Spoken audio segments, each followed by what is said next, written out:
Janvier 2010. Le football africain s'apprête à vivre l'un de ses plus grands rendez-vous. L'Angola accueille pour la première fois de son histoire la Coupe d'Afrique des Nations. Des millions de supporters, des stars du continent, un rêve collectif, mais sur une route isolée de Cabinda, ce rêve va être brisé.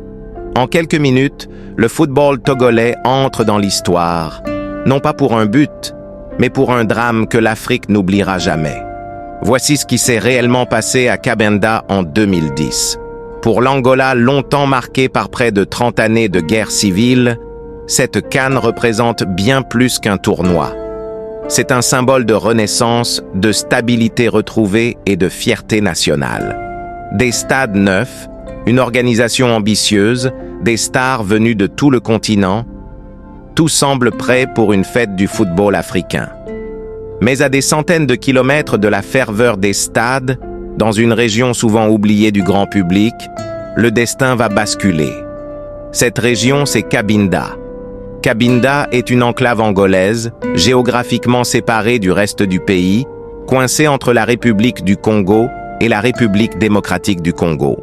Depuis des décennies, cette zone est marquée par des tensions politiques, des revendications séparatistes et la présence de groupes armés, notamment le FLEC, le Front de libération de l'enclave de Cabinda. Un contexte instable, connu des autorités, mais largement minimisé à l'approche de la CAN. Officiellement, l'Angola assure que la sécurité est totale, que le tournoi se déroulera sans incident et que le football peut enfin rassembler l'Afrique. C'est dans ce climat que l'équipe nationale du Togo se rend en Angola pour participer à la CAN 2010. Les éperviers arrivent avec ambition et fierté.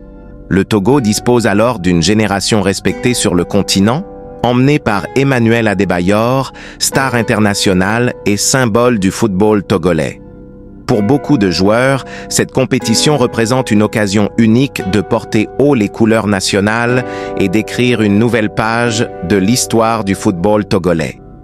Pour rejoindre Cabinda, où doivent se jouer certains matchs, la délégation togolaise fait le choix du trajet routier. Le bus de l'équipe est escorté par des forces de sécurité et malgré les inquiétudes, la confiance domine.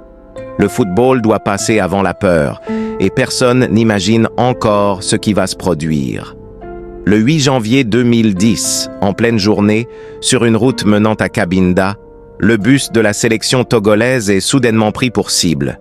Des tirs éclatent, l'attaque est violente, longue, chaotique. Pendant plusieurs minutes, le bus essuie des rafales de balles.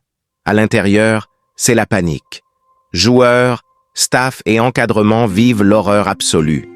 Ce n'est plus un déplacement sportif, c'est une scène de guerre. Le bilan est lourd. Des membres de la délégation togolaise perdent la vie. D'autres sont grièvement blessés. Le choc est immense, non seulement pour le Togo, mais pour toute l'Afrique et le monde du football. Emmanuel Adebayor, profondément marqué, déclarera plus tard « Ce n'était pas du football, c'était une guerre ». La nouvelle fait immédiatement le tour du monde. Les images, les témoignages, les réactions se multiplient. Comment un tel drame a-t-il pu se produire lors d'une compétition internationale censée célébrer l'unité africaine? Les questions fusent. La sécurité était-elle suffisante? Les risques ont-ils été sous-estimés? Le football peut-il vraiment être protégé des réalités politiques et sécuritaires? Face à la gravité de la situation, la sélection togolaise prend une décision lourde de sens, se retirer de la compétition. Un choix humain avant d'être sportif. Le traumatisme est trop grand, la douleur trop vive. Le Togo choisit de se protéger, de faire passer la vie avant le jeu. Mais ce retrait va provoquer une onde de choc supplémentaire. Contre toute attente, la Confédération africaine de football sanctionne le Togo pour son abandon de la compétition, suspendant temporairement l'équipe nationale. Une décision qui suscite une incompréhension totale et une indignation massive. Peut-on punir une équipe victime d'un attentat? Cette sanction laissera une trace profonde dans l'histoire du football africain et dans la mémoire collective togolaise. Pour le Togo, Cabinda 2010 marque un avant et un après. Le football togolais ne se relèvera jamais totalement de ce traumatisme. Une génération est brisée, une dynamique sportive est stoppée net, et l'impact psychologique sur les joueurs, les supporters et tout un pays est immense. Le rêve s'est transformé en blessure nationale. Aujourd'hui encore, le nom de Cabinda résonne comme un rappel brutal. Le football, aussi puissant soit-il, ne peut jamais être totalement coupé du monde réel, de ses conflits et de ses douleurs. Cabinda 2010 n'est pas qu'un simple fait divers ou une page sombre de la CAN. Cabinda 2010 n'est pas qu'un simple fait divers ou une page sombre de la Coupe d'Afrique des Nations. C'est un événement historique majeur, un tournant brutal qui a profondément marqué le football africain, mais aussi la conscience collective du peuple togolais. Ce drame a rappelé, de la manière la plus douloureuse possible, que le football, malgré sa capacité à rassembler et à faire rêver, reste parfois exposé aux réalités les plus dures du monde qui l'entoure. Au-delà des statistiques, des compétitions et des trophées, Cabinda 2010 pose une question essentielle. Quelle place accordons-nous à la sécurité, à la mémoire et à la dignité humaine dans le sport africain? Cet événement a laissé des cicatrices invisibles chez les joueurs qui ont vécu l'attaque, chez les familles touchées par la perte des leurs et chez toute une nation qui a vu son équipe nationale devenir, malgré elle, le symbole d'une tragédie. Dans une prochaine vidéo, nous prendrons le temps d'aller plus loin, avec respect et rigueur. Nous reviendrons en détail sur les victimes, sur les parcours de ceux qui ont perdu la vie ce jour-là, mais aussi sur les zones d'ombre qui entourent encore cette attaque.